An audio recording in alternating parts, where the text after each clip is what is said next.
All right, we're live with All Politics Are Local Extra.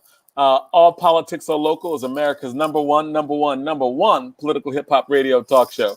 This is All Politics Are Local Extra, where we do one-on-one interviews with people who we can all learn from. And I am very honored to have today United States Senatorial candidate Larry Hamm. Larry Hamm has been a longtime activist. He's been the chairman of People's Organization for Progress for many years. He's been an activist for over 40 years, starting when he was like 16 or 17 years old. And so I am very honored to have him with us today. I'm very, very glad to be here. Thank you. No, thank you. And also thank you for, for coming and making the time to be here. Very much appreciated, especially because there's so much going on. You've organized a few protests in the last few weeks. You've organized protests all the time, but the protests you're organizing now, they're part of like a national movement of protest, of which you were really early on. Right. What's going on right now? Like, what are these protests about? Well, the protests have been triggered by the brutal murder of George Floyd by a white police officer in Minneapolis, Minnesota. The murder of Floyd took place on Facebook. Basically, it was broadcast live. A young woman was broadcasting from the scene, and people saw the murder of Floyd immediately and in real time. And it spread like wildfire across the country, and there were immediate protests. There have been protests in all 50 states of the United States, in at least 350 cities. Here in New Jersey, there have been protests in 140 cities and towns across the state, and they're still taking place. I know for a fact that people have already planned and scheduled protests for the next week, all the way up to the 4th of July, as a matter of fact. So we may see yet a tsunami. A wave wouldn't be adequate to describe the protests that are going on.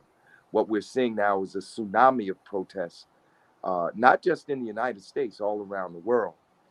People are sick and tired of police brutality. They're sick and tired of Black men being murdered unjustly by the police, and they want it to end, and they want justice for George Floyd.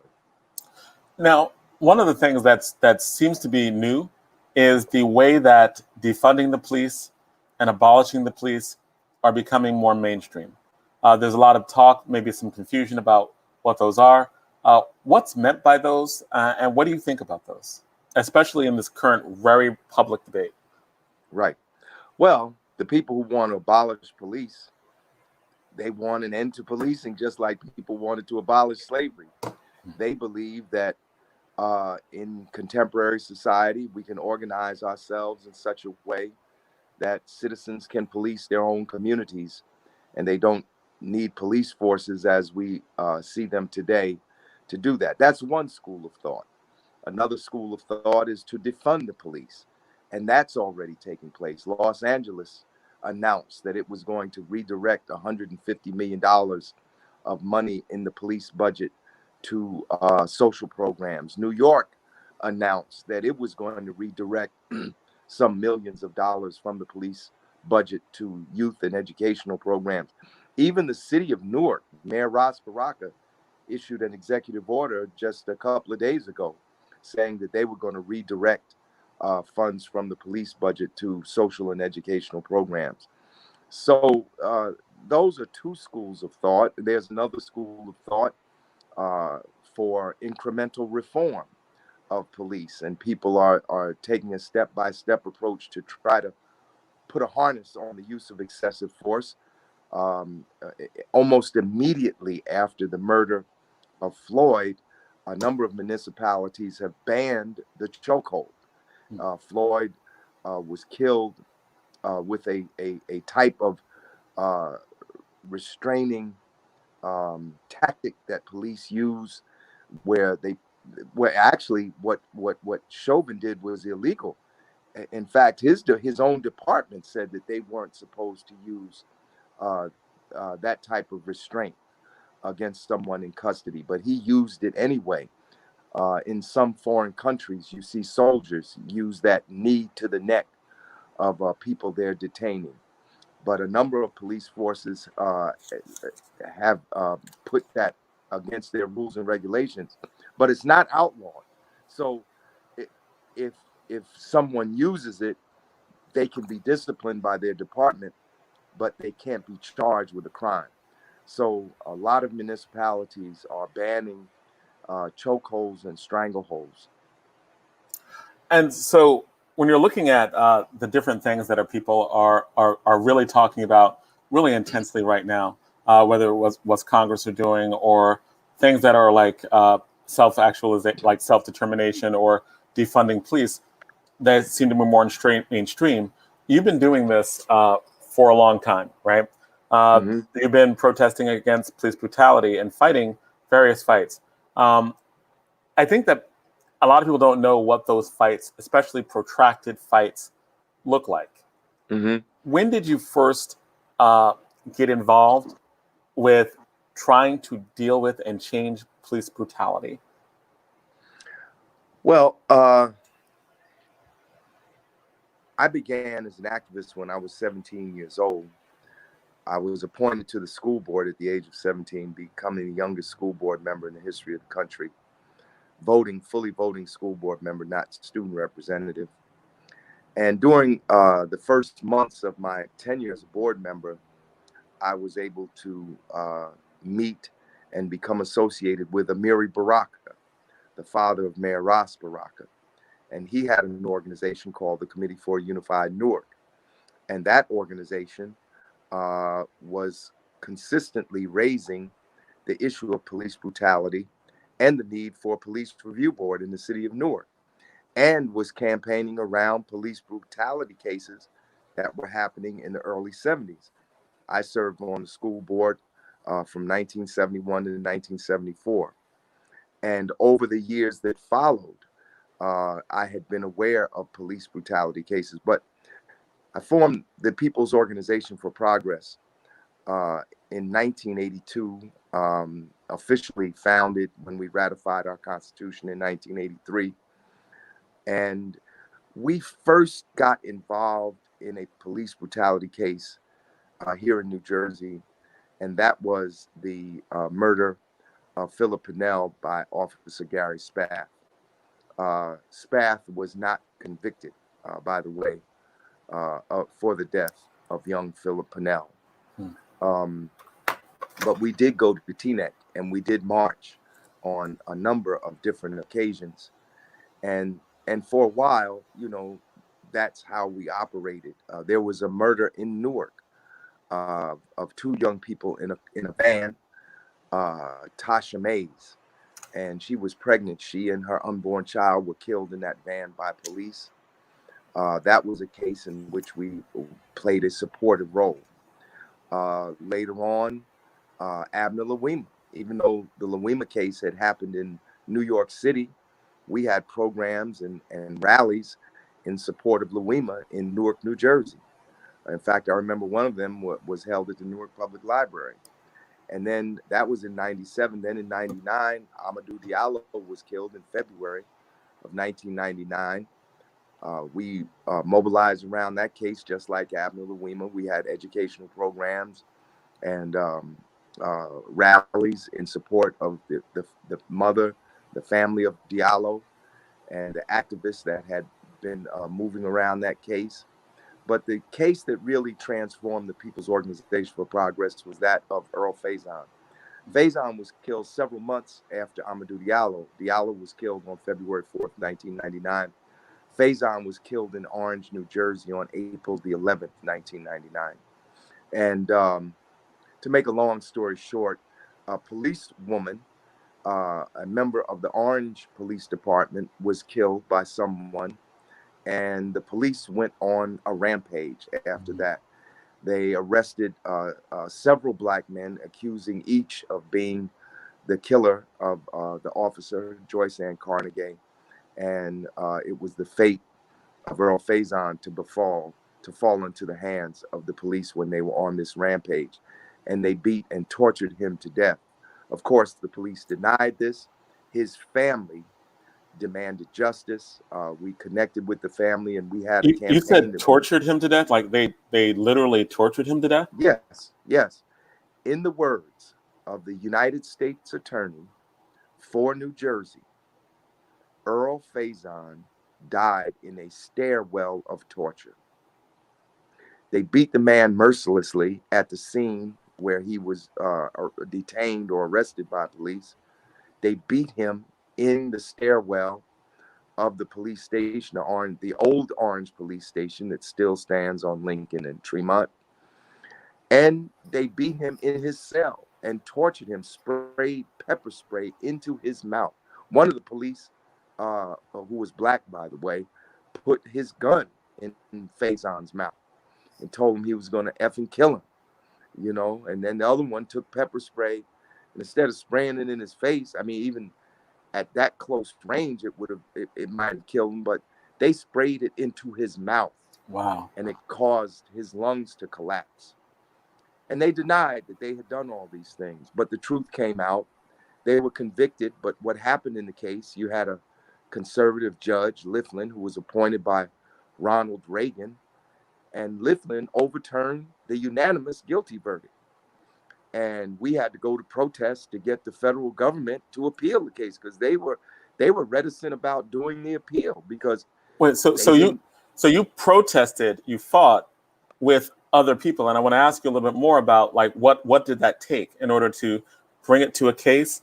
And now you're telling me that once you did all this to get a conviction, the judge just threw it out, and you had to actually organize. That's right. The judge threw out the guilty verdict, unanimous guilty verdict. Wow. And we had to protest literally the next day at the federal building, because we had heard that the U.S. Attorney's Office wasn't going to appeal because they don't like to lose. And I don't know why they thought they would lose, but they did take the case.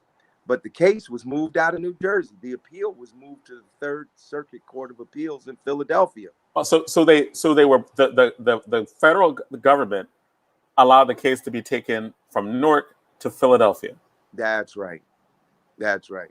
And they thought they were going to be beyond our reach, but we put people on buses, and we took our buses to Camden, and then we got off the buses in Camden and marched out of Camden over the Benjamin Franklin Bridge into Philadelphia onto the U.S. Court of Appeals.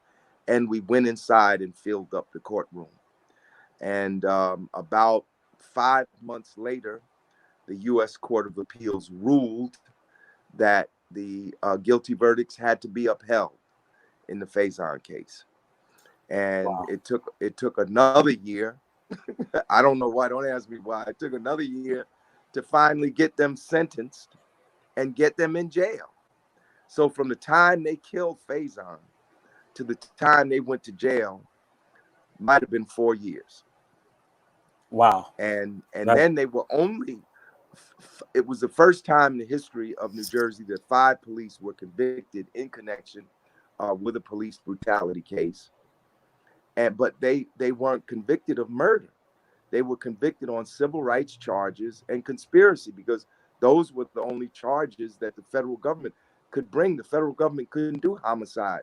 The state of New Jersey had to do homicide, and the county prosecutor at that time, who was a black woman, refused to do a homicide investigation. She had accepted the story of the Orange Police Department. And, that's very unfortunate, because, the federal government proved that they had murdered this man, but they couldn't convict him of murder. So those guys, 4 of them were out in less than 3 years. And the one that sprayed the pepper spray into his mouth was out in less than 10 years. Wow. If you or I had killed somebody, tortured somebody to death, we'd still be in jail. Right. Because murder in first degree is 25 years. Right. We'd still be in jail. So the story that you told just now is like, it's wild in terms of all of the work that you had to do to organize to get to that point.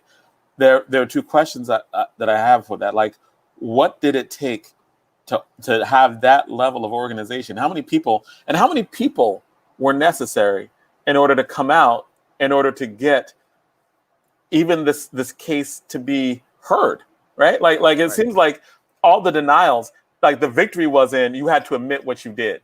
You had to get Right. some consequence for what you did. Right. What did it Well, take to organize that? well, the Faison case, for the first half of the case, it really followed the kind of conventional cycle that you see for protests and police brutality cases. When the victim is first killed, there's a tremendous outpouring of anger and rage. Many people come out to march and to protest, and that lasts for a while. But after a couple of months, the crowds get smaller and smaller. And Faison followed that for the most part for the first couple of months. For the, really for about 4 months, there was really strong. I would say 250 to 300 people would always come out to the protests. Now, for big cities, that doesn't sound a lot. But for a city like Orange, New Jersey, that has, I think, less than 50,000 people, if that, that's a lot of people. Um, so consistently for about 4 or 5 months, we get 250 to 300. And then things kind of, the crowds got smaller and smaller because we protested everywhere. We protested at the police station. We protested at the courthouse.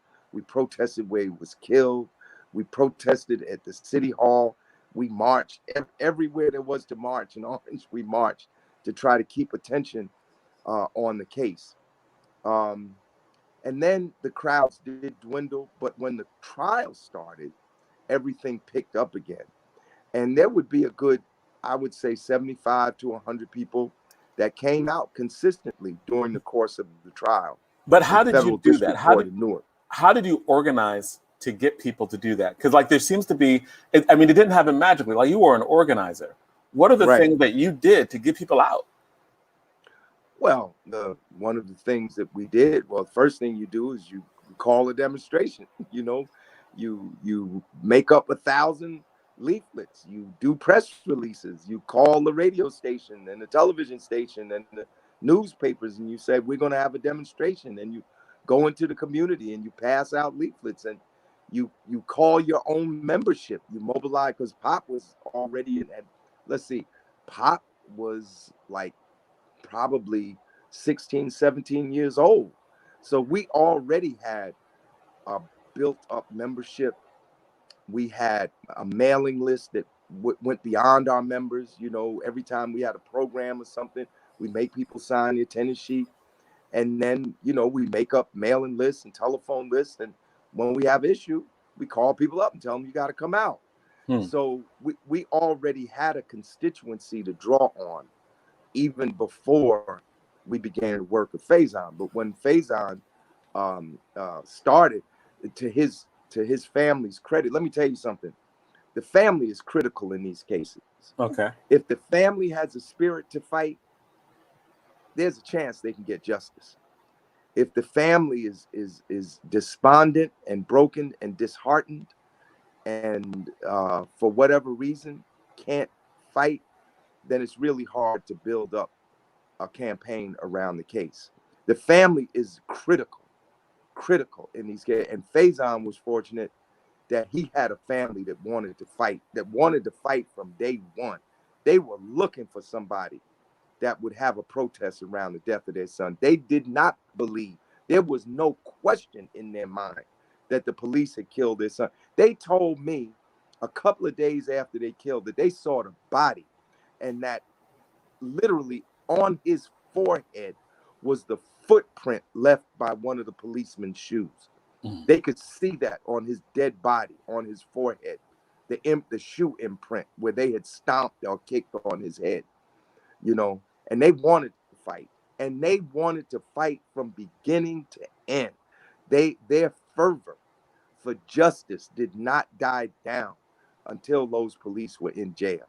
So the family is always critical. That's the critical element. That's why people say, well, you were able to get these cops. Well, not by ourselves. It was the family. We followed the leadership of the family. We just helped bring some more muscle, to the fight, And of course, you can't leave out, and I have to say this, you can't leave out good prosecutors. In this case, there were two good prosecutors the federal government put up, the U.S. Attorney's Office put up, and they wanted convictions. And you've heard the term before that a prosecutor can get an indictment on a ham sandwich. Right. And there's a lot of truth to that. And I'm telling you, these prosecutors, it was a woman and a man, a white woman and a Latino brother, Valentin, I think his name was, and they wanted to get a conviction, and they got a conviction for the charges that they could level. I just wish they had been from the state and had fought to get the homicide, the first degree murder conviction. So the family is critical. So, we do what organizers do. We mobilize the people, pass out leaflets, make telephone calls, do mailings, have programs as well as marches, because you got to educate the community about what happened. Letter writing campaigns to the leaders in the community, to the churches and the elected officials. As another thing, we sent out 60 letters to pastors and elected officials. Only 3 of them responded. Wow. I'll never forget that. We told them we needed help. With this case, we needed more people to come out to the demonstrations. We needed people to come into the courtroom, to sit in the courtroom. 3 people responded, to the, go ahead. I'm sorry. So no, man, because you were 3 people responded. You were talking about the levels in which it was difficult to get justice on a local level, right? And that the police, it was a record-breaking case in that the police actually were held somewhat accountable, right? Like went to jail, Yes. They lost their jobs, they lost their pensions, yes, but yes. But how do you keep the energy and the hope to push forward, given that there's so much against? Like when we're looking at what you went through in just that one case, because you've had others, right? You've been organizing so much. Many others. Right. And in this interview, we chose to, I chose to ask you about this particular case because they're so rich. And maybe from understanding what you did there, people who want to organize will get some things from it, right? Like in terms of what you did over the long term, the organization, people's organization that is consistent. Right. Because People's Organization for Progress, you meet every week, right? That's right. Every Thursday. And that's the only way we could sustain the level of activity that we have. If we met once a month, we couldn't do what we do. You have to. You know where we got the idea of meeting once a week from? Was it a Mary Baraka poem? That's right. African World Revolution. That's right. That's right. That's right. So Baraka wrote that poem, I think it was in 1972, after the funeral of Amilcar Cabral. He was invited to speak at the funeral of Cabral, which was in Africa. Cabral was the leader of the PAIGC, which was the party that was leading the armed struggle for liberation of Guinea-Bissau in Africa. And Cabral had been assassinated with a car bomb. And after that assassination, Baraka wrote that poem dedicated to the memory of Cabral. And in that poem, Baraka said, Black people all over the world meet once a week, and that's where we got the idea to meet once a week from, Yeah, I we've been meeting once a week since we were founded. So really, it's the organizing that you're talking about is about consistency and communication with people, and that meet once a week. Like, I mean, it was a poem written in the early 70s, and you're like, heard it, understood it, and that's People's Organization for Progress that meet once a week. Is that? Yes. And this is key. And I'm going to say something to you that I probably haven't said before to any other interviewers. The thing that the Black movement needs most at this particular time are disciplined organizations of people who see as their avocation the organization, the mobilization of our people to fight oppression. Anything less than that is not going to bring about the results that we are looking for. I was inspired as a youth by the organization that Amiri Baraka Sr. had. That organization was the Committee for a Unified Newark. And they were the closest thing to what some people call professional revolutionaries. They were brothers and sisters who had dedicated their lives and their daily activity to working for the liberation of Black people and to building the movement to help bring about that revolution.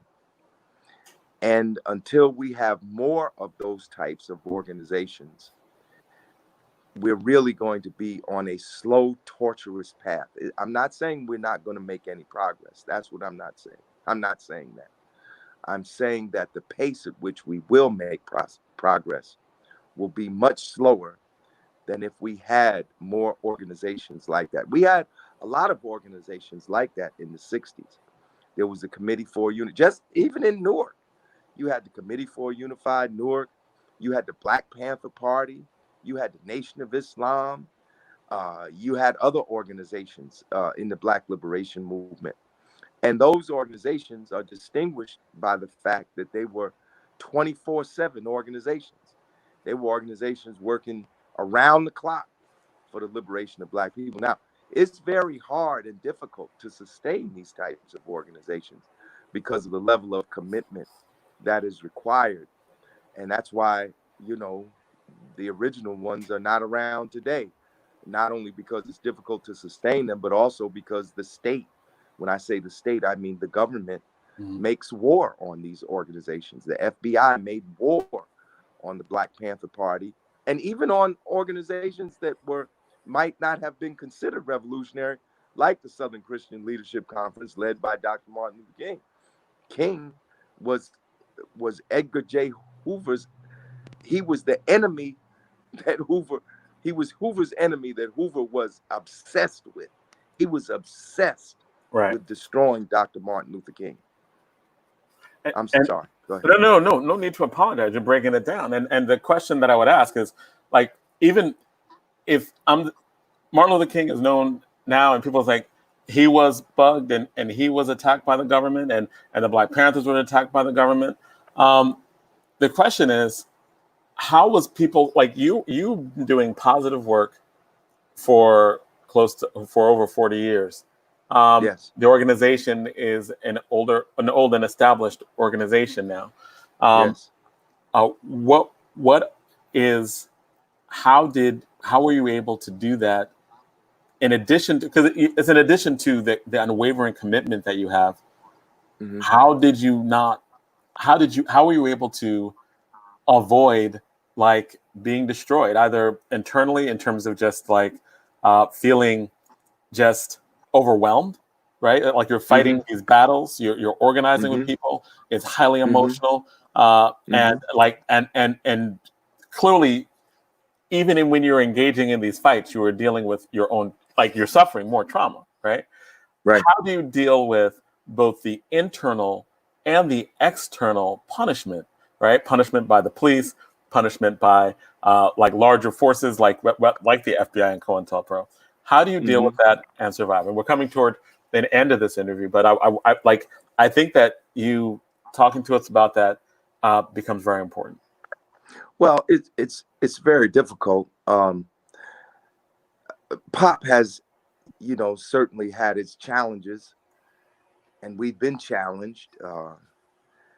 But at the same time, with the exit of Hoover and the commissions that were established by Congress after the Hoover era, they moved back from some of the kinds of direct activity that they engaged in against the Black Panther Party and against other elements of both the Black Power movement and the Civil Rights movement. I mean, they killed the FBI, the state, the government killed Martin Luther King. Right.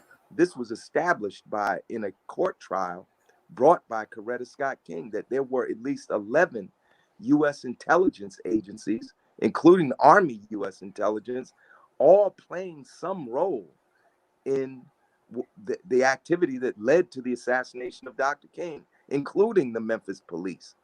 You know, But so how would, like, because you had to navigate so much.